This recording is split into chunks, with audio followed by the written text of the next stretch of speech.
9, 8, 7, 6, 5, 4, 3, 2, 1.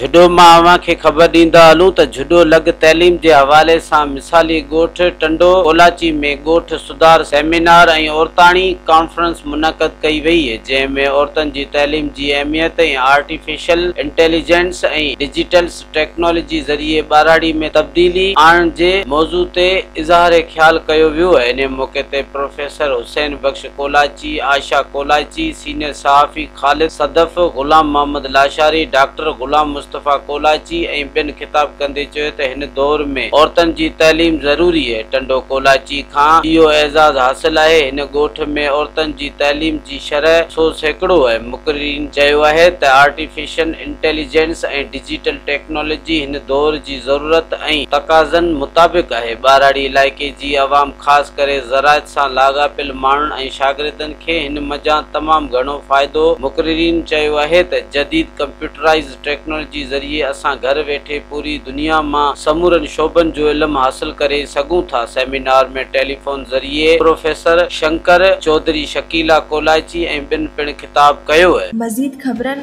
ऐं तफ़सीलात लाइ विज़िट कयो असांजी वेबसाइट www.awamiNewsHD.com ऐं ॾिसंदा रहो अवामी न्यूज़ HD।